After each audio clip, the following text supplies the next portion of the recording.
Welcome to another Learn Using Board Games review. Today we are talking about, I'm sorry, did you want to hold it up, Quinn? Foretold, Rise of a God. It was a Kickstarter, part of a Kickstarter campaign that was just released. With me, I've got E, Q, Quentin, sorry, first Quentin. And we're going to review the game here, talk a little bit about it, and maybe touch on some of the academic or skills you can learn maybe kids can learn while playing the game. But first, I want to talk about how the game's played. So, either of you want to start? So, what you do on your turn, you basically play down all of your cards in your hand. Okay, maybe we should back up and explain what you start with. Yeah, you start out with these cards in your hand. 4 cards. And what are you trying to do in the game? You're trying to be the last one standing or get 4 relics of the same color. Okay, last one standing or 4 relics of the same color. The relics are some of these cards.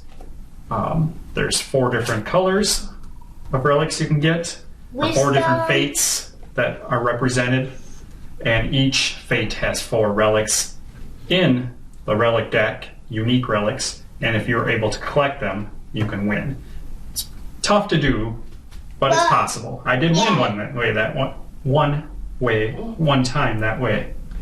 Yeah. All right. So you have a temple made of tiles. You have a deck of cards, a hand of cards, and you're trying to destroy your opponent's temples or destroy your opponent, who is a deity, by going through their temples. All that said, do you want to continue, Quinn? Yeah. So you have this hand of cards, 2 cards, 1 high priest and 1 acolyte. Down in here, I'm not sure if you can see, it's down in this corner. That's how much gold we're worth. When you play down all the cards, your first turn, of course, you're going to get 5 coins. Everybody, because it shows 5 coins, yep. Altogether. So I can buy one of these cards that costs 5 or less. So, first, all these different cards, I've started being that there should be 2 acolytes and 2 guards on there, but we're using these instead. So I could buy this merchant. You see, up here, that's how much gold they cost. So I could buy that. Down here, I could buy the card. Or you can buy relic cards. This one would be better because it costs 5 instead of 4. And you get what the ability says. If it's a color relic, you win if you get 4. Yep. But what do you need to have in order to be able to purchase one of the colored relics? You can only have as many relics as her altars in your temple. Yeah. Also, you can only have one color of each relic. You can only have 1 color relic. Yeah. So, like, you couldn't have 1 red relic and 1 white relic. You have, like, 4. One other thing you didn't mention that you could buy also? Yep. Tiles. More tiles. You can buy it for free, and then this one I flip it for 0. Yeah, so you buy the tile. They all cost 3 coins. And then on the other side of the tile, you begin by having it in your temple on this blank side. And you can rearrange your temple tiles however you'd like for your best defense. Kind of like a tower defense in that way. But on the other side of each of the tiles, it shows a cost associated with being able to flip the tile. This one happens to be 0. So for 0 coins, I could flip it and use this other side. Like this one shows 3 coins, and you flip it, and now you have another altar symbol and another station symbol. And stations are important because maybe you want to... You can only keep as many guys in your temple as you have stations. Also, and when somebody's raiding your temple, so at the end of your turn, you're going to put all your cards into raiding parties and guys that you want to stay at your temple. And like I said, you can only have as many guys at your temple as you have stations in your temple. And then, so let's say I had these guys in my hand. A Berserker, Scholar, Thief, High Priest, Guard, and Acolyte. So I could put any number of those in my raiding party, and up to 4 because I have 4 stations in my temple. I can put 4 guys in my temple. So let's say I want High Priest, few guards. And this happens at the end of your and turn. A Scholar. After you've bought cards and you've already done a raid, you gather up all your cards and you decide, all right, which ones am I going to put in my temple, and which one am I going to send on a raid for my next turn? Yep. And so you can only hold as many in your temple as you have stations, also, symbols, or icons in your temple. And then, so I've got these 4 in my temple, so I can use those for only the guys in your temple. Can be used for gold at the end and the start of your next turn. But the guys in your raiding party can be used to raid other players' places. So you take this token, everybody has a figure like this, then you place it on an opponent's temple, then they can play this many guys as they have stations on that tile that you've placed your guy. It always starts at the defender can play up to as many cards from their temple deck as there are station symbols on that tile. Yeah, yep. To defend. So let's say the defender played 2 guards, like this. Then he'd roll 2 dice. 1 for each card he played. Yep. And assign a die to each. Yep. And then they get this much plus the die roll. There's a combat bonus at the bottom of every card. That's what he's talking about. They get plus that much plus the die rolls. So here I'd have 7, 8, 9, 10, 11. But the guard's ability is when he's guarding the temple from enemy raiders, I get to turn any 2s and 1s to 3. So actually I have 12. So this, whoever's raiding is these, he can play as many guys as he wants. He thinks that whoever it is thinks that this is a pretty tough combo. I do actually. So let's say he plays all his guys. And then he'd roll 3 dice, 1 for each of them.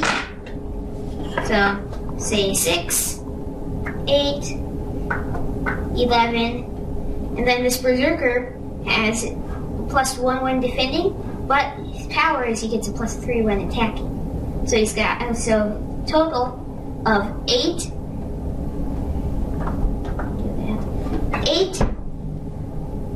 11, 14, 15. So that beats the opponent. And this thief ability is when she's assigned to a die roll of 6, she can steal up to 2 gold from the opposing player's temple. So basically, if you have leftover gold at the end of your buying phase, you can place them in your treasury here.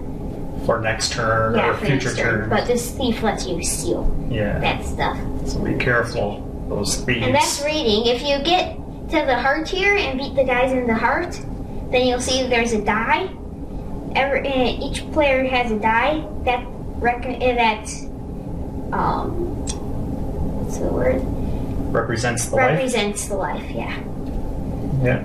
And what happens is, after the raiding party, if they successfully attack a tile, the raider is able to bring back only 1 card back into their raiding party hand, and they can use again later on, and then they move their figure to a next adjacent spot. If there's no stations there for the defender, then there's no way they can defend it. They just keep on going. And then let's assume they defeated this last tile here, the heart. Yeah. Then they see how many guys they still had left in their hand. This guy only has 1 guy, let's say.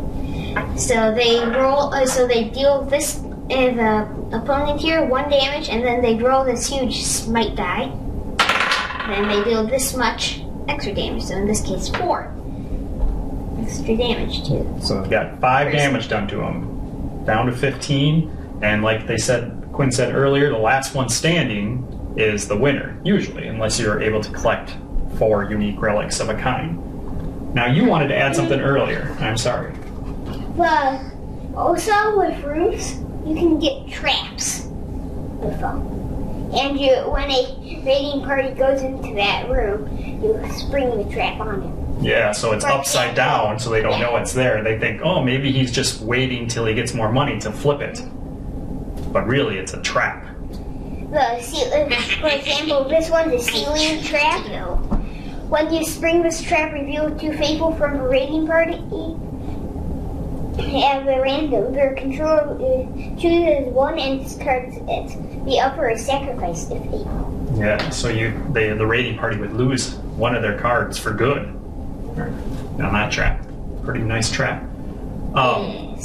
So just to kind of summarize, it's a kind of complex game in a way because there's a lot of different elements going on and it's hard to explain.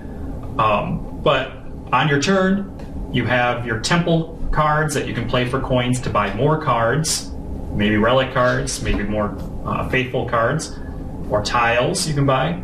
After you're done buying, you send your raiding party deck on a raid. Maybe you're successful, maybe you're not. Maybe you attack your best friend because they did you wrong earlier. Maybe you gang up on the leader. You have options on who you want to attack. And then you divide your cards up into temple deck and raiding deck for your next turn. And that just continues. And you can, in the meantime, you can also, if you're buying tiles, you can kind of rearrange your temple for the best defense. Maybe you have a bunch of stations in a row, or you put a trap in a great spot. And there's other unique tiles that will heal you, or if someone raids them, they get a bonus for raiding them. So there's a few different elements. And then there's also these fate cards, which you gain by playing, the main way you gain them is by playing your High Priest for coins. His ability is you get one of these fate cards, and what these are just like special one-time action, unique things that happen that you can play. You have to sometimes, like this one has 2 symbols on top of it, which means you need 2 of that particular color fate relic in your temple in order to play it. Also, yep. If you have like I have this, and I had a scroll. Where's that card that you have? Here. This one. Let's say this guy was in my party and he killed off all my guys. So I had like a really bad roll 1-1. I could play this one. I couldn't play it because I only have 1 grace, but you can destroy scrolls, and I can place this one. Yep. So I get a +10. So that would be a nice combo using a scroll if you needed an extra fate relic that you didn't have. That. So what do you guys think of Foretold? Do you like Great, it? yeah, I like it. You like it a lot? The first time I won, I think the Chaos, the red fate deck, it's the Chaos fate deck. I have That's the pretty only powerful. ones I haven't tried is Let's use Chaos swap and it, Wisdom. Chaos. Wisdom? No, Wisdom. Yeah. this is Grace and this is let me see. That's Prosperity. Yep. Prosperity. Yeah. Yeah, I agree. It's a pretty nice game. We've only played it a few times, but it seems like there's a large opportunity for unbalanced gameplay, but I haven't encountered it yet, so maybe it doesn't exist. Maybe I'm just imagining it, but it seems like there would be, Why? well, there's, people could gang up on the leader. Maybe someone focuses on just raiding or just defending, and That's somehow right. that unbalances the game. But it didn't seem to be the case in the few games we played. So I guess that's a positive for the game. I just usually take attack of a player with the most HP. Yeah. Yeah. That's one tactic. I you can also take. tried to get a lot of last time we played I got a lot of grace cards. There was one thing I will knock on the game, and that's the rules. I think the rules need another editing. They're very wordy and over-explainy, and they could use a couple illustrated examples. That they have illustrations in the game, but they don't have like examples of gameplay, and it could use that. And it took a couple reads of the rules before I totally grasped what was going on. Also, Go ahead. if a Lord of the Rings dice building game, that one is really confusing. We only got to play it understood it once before we saw it because the game rules are printed down. We're like really papery and we're not very explained that was well. probably the only other game that's had well. that I really thought the rules were pretty bad. The Lord of the Rings dice building game, That's why we sold it. It did have some pretty cool dice though. Yeah. So you guys like this game, yeah? Yeah. Yeah. Would you say, are there any elements to it that helped you learn, or did you? No, I usually I know most of it already. Yeah. Yeah. Except how to spell merchant. Well, so there was some things. The warrior. And you kind of touch on, I think, like the biggest plus it's got going for it in that regard is there's a lot of text on these cards, a lot of reading. And there's the potential of being able to learn some new words. That much more than most other games. If you're a kid playing it, or enforce or help your reading skills. And then there's also, with any game like deck building game, there's a lot of abilities and combos that work well together, and being able to spot that, I think, is a skill that you can learn. Spot those combos, and also recognize how certain cards interact with each other. Also, Yep. last time game, first game my temple was blessed. Second game it was really blessed. I didn't take any damage for the whole game. Yeah, but you lost. Because I got all the rally cards. Yeah. Yeah, and there's some math involved in the game too, with adding up your coinage. I got second. And How also did you know you in the got raids, second? adding up your I have 20 HP. adding up your damage. Anything else you guys like to add before we sign out? No. No. Would you recommend this game? Yeah. Also, I would recommend not I'm going to do a quick overview of what all these do. Well, wisdom is okay, good go at for it. messing with the cards. Prosperity is good with coins. Grace is good with protecting guys and healing. And this one's good at doing people damage. the chaos. Yeah. Chaos. That's how Egan won. He killed off both of us. Two things I will add, I guess, now that I think about it, is the components are really well made. Yeah. It's a Kickstarter game, but Yeah, I think the especially components like are high the quality. demigod. The cards and the tiles are thick. The punch outs came out nice and clean. You didn't have to worry about tearing them. I appreciate that. It's a minor thing. And I also like that there's kind of a light defense, a tower defense mechanic to the game. There's been a few board games that have added tower defense mechanics, but nothing like where I thought, oh, that's an awesome game, that they haven't caught on yet, I guess is what I'm saying. And I think, I like to see more really games like that would. tower defense. Yeah, same here. And I'd like to see that incorporated in more games in a successful manner. And I think this game does it. There's not a ton of tower defense mechanics to it, but there's enough where I think it can be built upon. Yeah, also, another reason I like game components is I love this demigod. It's one you get rating card character figures that you put on your rating card. You like those figures? Yeah, I like the demigod especially. Isn't that appreciated? Oh, No, all right. that's a demigod. Well, I think we're going to sign out. Thank you all for joining us. Until next time.